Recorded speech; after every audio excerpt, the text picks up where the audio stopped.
I want to emphasize, Mr. President, that it is a resolution, it's not a bill. I also want to emphasize at the outset that it only applies to the Senate.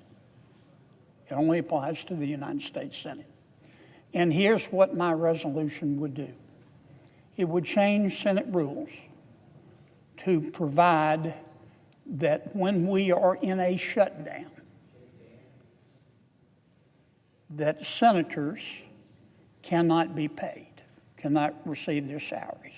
Have you ever wondered why federal workers can go weeks without a paycheck during a government shutdown while members of Congress continue receiving theirs? Today, I'm covering one of the most dramatic moments on the Senate floor, where Senator John Kennedy introduced a proposal that sounded simple but quickly ignited a heated procedural battle. His resolution would temporarily stop senators from collecting their salaries during a government shutdown until the government reopened.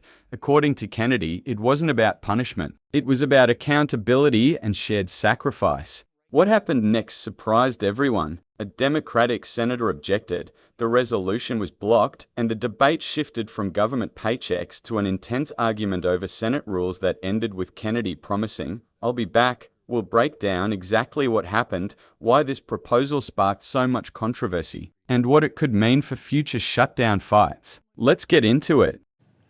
Their checks would be, think of it this way, Mr. President, locked in a vault.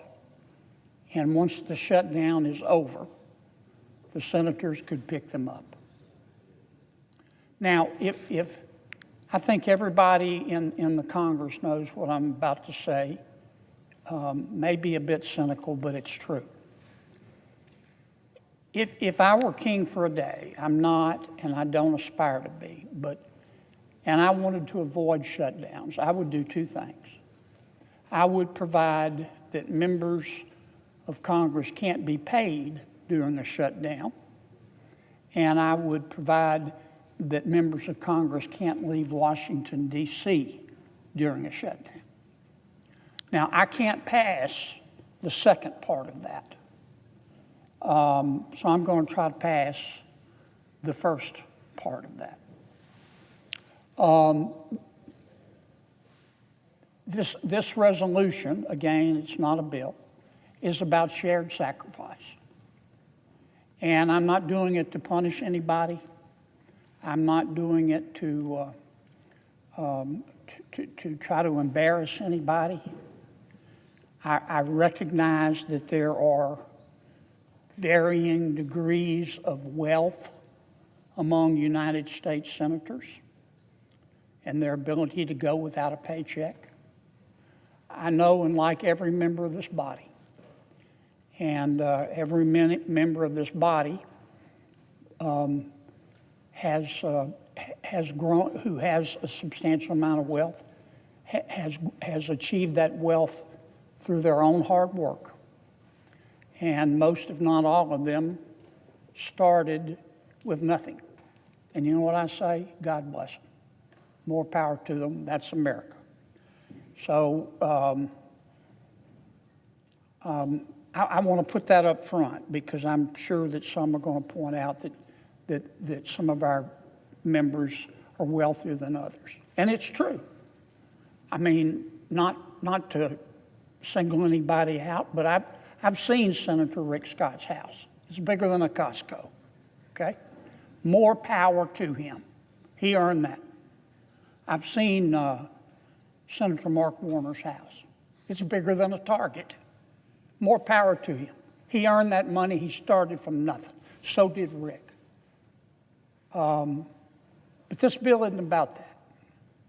It's about shared sacrifice and sending a message. We've got about 1 squillion employees at the Department of Homeland Security that aren't being paid. And there is no prospect of them being paid. Before I yield to my colleague, Senator Marino, I want to point this out. I said it yesterday, but I'm going to say it again. The party line among us is that we're that close to reaching a deal, to which I respond, a deal to get government back open. to which I respond respectfully, dream weaver, okay? I don't believe it. I hope I'm wrong. I know Mr. Holman is now involved. He's good, but he can't work miracles. I do not believe, because of the faction of my friend's parties, my Democratic friend's party that is in control, that my Democratic colleagues can vote for anything that could be interpreted as helping ICE. I just think that's political and policy reality. This is America. They're entitled to their opinion. What I think we should do, as I said yesterday, and Senator Cruz has talked about this eloquently, I want to give him full credit. The Democrats have offered to open every part of DHS except ICE. I would gratefully accept their offer. Let's get them open, immediately. And then the very next day, we should start a budget resolution through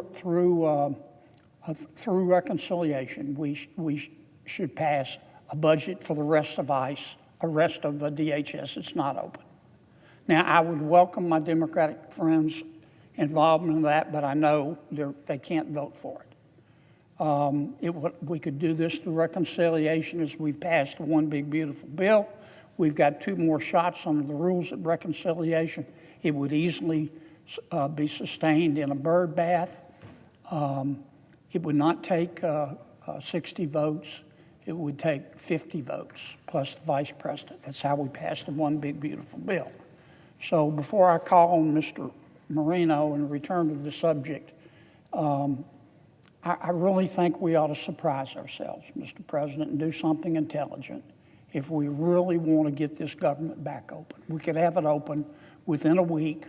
The Democrats I think, will find that acceptable, and I believe Republicans will find that acceptable if we would just do it. I would like to yield a few minutes to my good friend, Senator Moreno, about my resolution. Here's my question. What does a signal of saying, no, we insist on getting paid 3-4 times what the average American makes. We're not willing to sacrifice anything because maybe we're special.